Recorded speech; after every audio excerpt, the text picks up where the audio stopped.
चंपत राय, अनिल मिश्रा दोनों ट्रस्ट से बाहर हो चुके हैं, इस्तीफा मंजूर हो चुका है। चंपत राय की जगह कृष्ण मोहन की एंट्री हो चुकी है, आईएफएस ऑफिसर है। लेकिन सवाल अब भी वही है कि राम मंदिर दान चोरी का मास्टरमाइंड कौन है, प्लान किसने किया।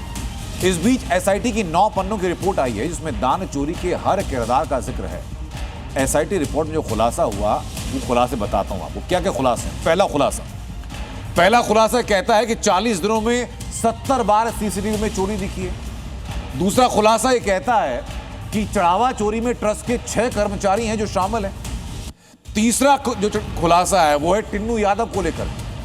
टिन्नू यादव के पास चाबियां थीं, टिन्नू ने मनीष को काउंटिंग ड्यूटी में लगाया, ये खुलासा हुआ। सुरक्षा मानकों का पालन नहीं किया गया, ये खुलासा हुआ।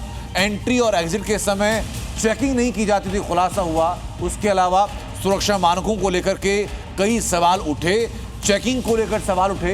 इसके अलावा सीसीटीवी बैकअप और निगरानी में कमी है, ये खुलासा हुआ है। खुलासा ये कि कीमती चीजों के रिकॉर्ड सत्यापन में कमियां हैं। कई हुंडियों की नकदी मिलाकर के गिनी गई। आरोपी के पास आय से अधिक संपत्ति जब्त की गई। ये सारे बड़े खुलासे जो एसआईटी की रिपोर्ट में हो। लेकिन ट्रस्ट के 2 बड़े चेहरों के इस्तीफे के बाद भी राजनीति तेज है। विपक्ष सरकार पर और ट्रस्ट पर लगातार सवाल खड़े कर रहा। तो मुख्यमंत्री योगी आदित्यनाथ पलटवार करते हुए विपक्ष को कटघरे में खड़ा कर रहे हैं। रिपोर्ट जरा देखिए।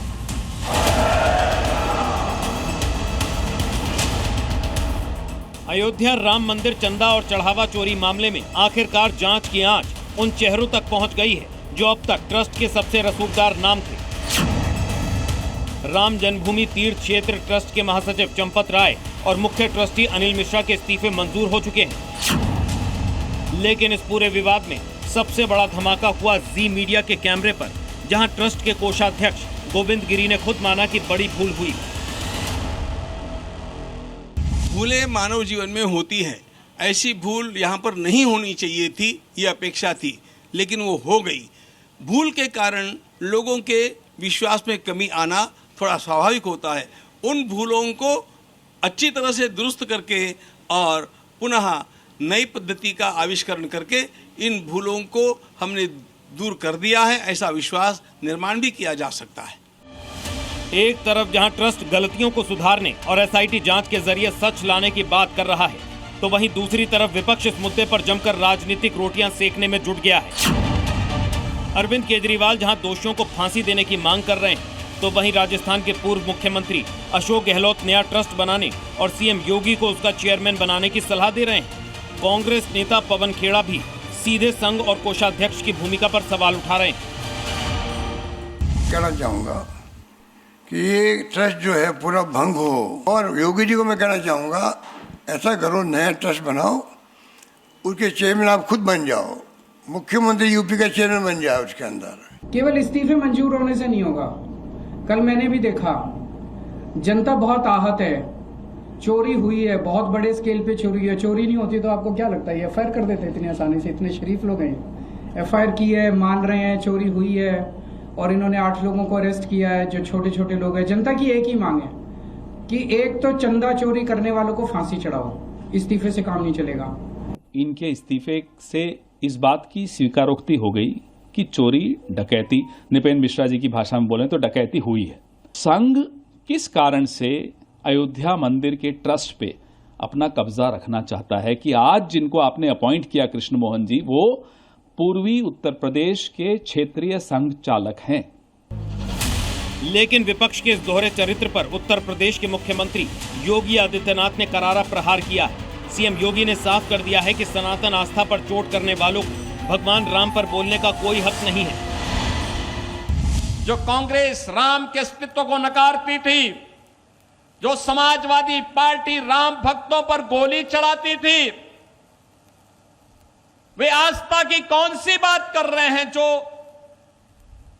धार्मिक हिंदू विरासत से जुड़े हुए धार्मिक स्थलों के पुनरुद्धार का पैसा कब्रिस्तान की बाउंड्री वाल पर खर्च कर देते थे, वे लोग कौन सी आस्था की बात कर रहे हैं? उनकी पीड़ा आस्था नहीं है।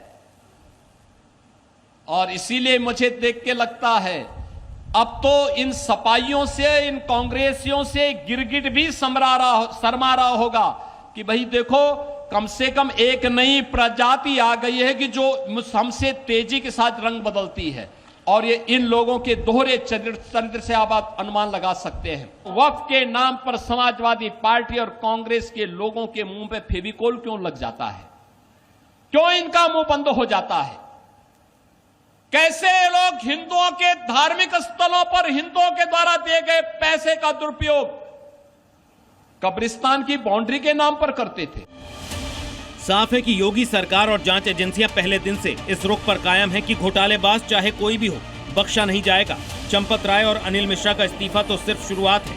एसआईटी की जांच जैसे जैसे आगे बढ़ेगी, आस्था से खिलवाड़ करने वाले हर एक चेहरे से नकाब उतरेगा और सच पूरी तरह सामने आएगा। ब्यूरो रिपोर्ट, जी मीडिया। MDH की देगी मिर्च, देगी मिर्च का तड़का, अंग अंग फड़का। MDH की देगी मिर्च।